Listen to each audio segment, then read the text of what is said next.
Oh, hi. I'm Paul, and for those of you that have been keeping up with the series, this is, I think, probably the last in the series, the one I've been promising for a while. We just shut off one of my favorite tracks in Music Room 1, Welcome to the Machine, Pink Floyd, from Wish You Were Here. It's a great album, those of you that know it. And one of the things I would tell you, and I know this might sound braggish, and I don't mean it to sound that way, but honestly, hearing Pink Floyd, any one of their tracks, but particularly a song like Welcome to the Machine on this system, is an experience most people have never ever had, period. It just opens a whole new vista into that music because it's powerful, it's big, the speakers are powerful and big, the system is well tuned, and it's really a treat. And I invite any one of you out there, if you are in the neighborhood of Boulder, Colorado, come on by, let me play it for you. We have probably 1 or 2 visitors a week who come in, want to hear the system, want to get a factory tour. We're happy to do it. Love you to come by and see what we have going. I wanted to finish this series because we kind of left it off with the bass problems that we had. It wasn't really finished. We hadn't really installed everything. And now it is. And it's working great, and we're very proud of this system. So I'll show you around and show you what we wound up with, and I'll show you how we got rid of the bass problem, and it's pretty much gone. And it's something that you can do in your room as well. And we'll talk about that. But first, let me tell you about the system. For those of you that didn't see the earlier ones, these are the Infinity IRS. They are the 5s. There are only 58 pair of these ever made in the world, and we're very lucky to have a pair. These were probably made in around 1985, 1984, so they're about 30-something years old. They've got 36 tweeters, 24 on the front. Each one of these little emits is a tweeter. And then there are 24 on the front, there are 12 on the back. There are 12 mid-range drivers.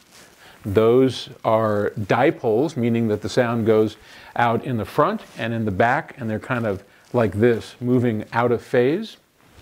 The speakers are a line source, and because of that, they really don't have much in the way of floor bounce or ceiling bounce. And because they're a dipole, with these wings on here, determining the lowest frequencies that can be launched without having any kind of cancellation because of the front and the back waves.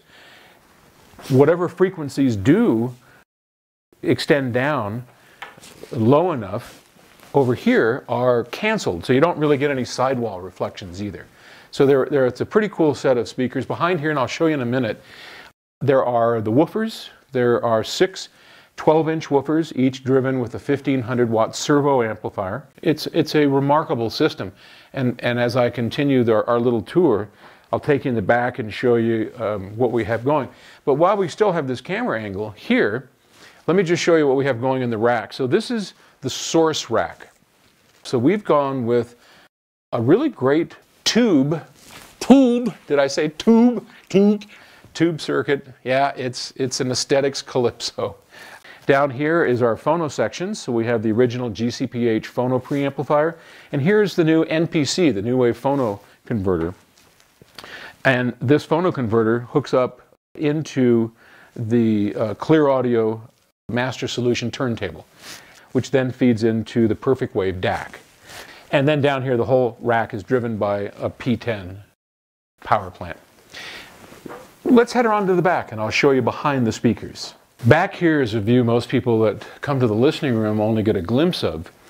This is what's driving the whole system. In the woofer tower, you've got this custom Class AB power amplifier. It's 1500 watts, servo driven, and that means that one of the woofers has an accelerometer hooked up to the woofer, and an accelerometer measures the actual motion of the woofer, compares that to the input signal coming into the amplifier and makes up for the difference between the two. So it actually measures the acceleration, the velocity, the movement of the woofer, compares it to the input, and you wind up getting any kind of distortion way down with an accelerometer, and you wind up also getting very little in the way of overhang, problems with woofer. It really is the cabinet size.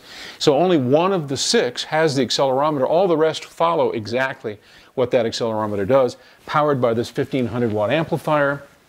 The crossover for the IRS is here. This is an electronic crossover, a lot of controls on it. Obviously, you can control the low pass, the high pass, the contours, the volume, everything to do with the woofers. And the system is powered by 3 P10 power plants that you see here. Each power plant is 1500 watts, and I put one power plant on each of the woofers, and then the main power plant is on the system that does the crossover, as well as the main PS Audio power amplifier, which is a new product that we've been designing. Oh, it's taken a lot of time, and I know a lot of you are anxious for the perfect wave power amplifier. It's coming, I promise. I've made some significant progress, and it's coming along quite nicely. So I'm really happy with that. But that's the back. This is the area back here. We have dedicated lines for everything that we do, all of it going back to a dedicated sub-panel in our utility room and back. So let's head over and talk about how we got rid of the bass bump. Okay, so now you're more familiar with the room. You've seen what we've done in here and how we're powering it. Let's talk about bass bumps. You remember in some of the first videos, we worked very hard at building these Helmholtz resonators. You can see them up here, the squares, and they are in all 4 corners. They didn't work. They gave us about a 2 dB dip where we really needed about 10. And, you know, we're not room experts. That's not what we do. We know how to design great audio equipment. Been doing that for 40 years, but building rooms, kind of new to us. And I tell you, I think we built a great room here. I really do. I'm very proud of this room. And if you have a chance to come visit this room, I think you'd be impressed as well. But our experiment didn't work. It was a lot of fun. What we should have done is gone floor to ceiling, and we didn't. So we learned a lot. Wouldn't have changed a thing, because at the end of the day, we always had something in our back pocket. And that's something that you can do in your room if you have the real estate and the permission of your better half to take over the room. So what did we do? We took over the room. We changed the basic position of the speakers and the chairs where we listen to it.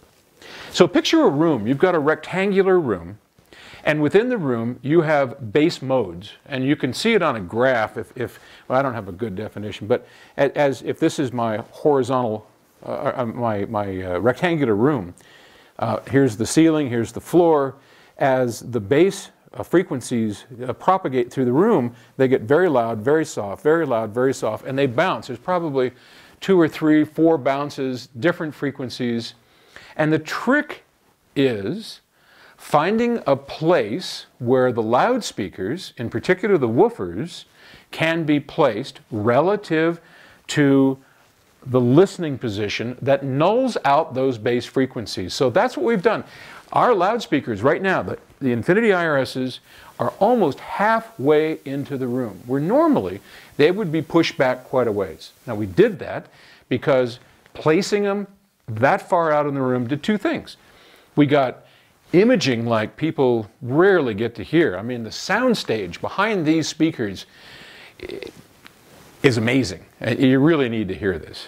But more important, the tonal balance of the room is near perfect now if you are sitting in this chair.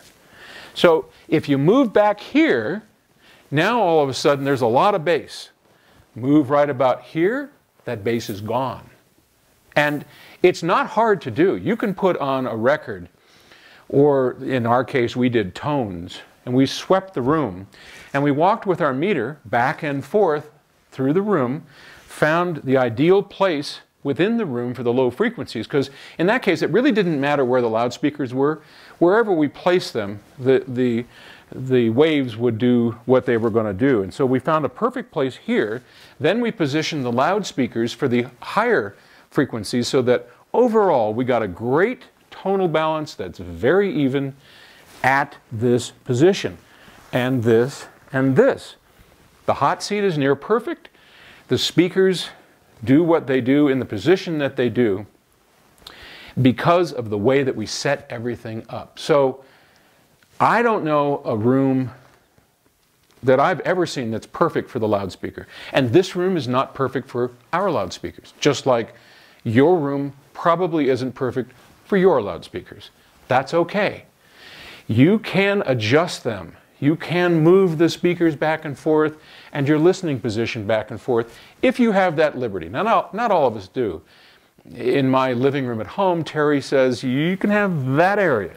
Do what you do over there and do the best you can, which I do, but it's not a dedicated room. So if you have a basement, if you have the luxury of a dedicated room, use it. Put those speakers where you need to put them. Place the chairs where you need to place. Get the help of an expert if you can. Read my daily posts. We talk about that in Paul's posts a lot, how to do setup and why things work. There are any number of resources. You can email me, paul@psaudio.com. I'll be glad to do what I can. Like I say, I'm not an expert at it. I do know how to set up the room. I do know how to make this work within a confined space, and you can do the same thing. Meanwhile, I think I will sit down and put Pink Floyd back on. Thanks for watching. Bye.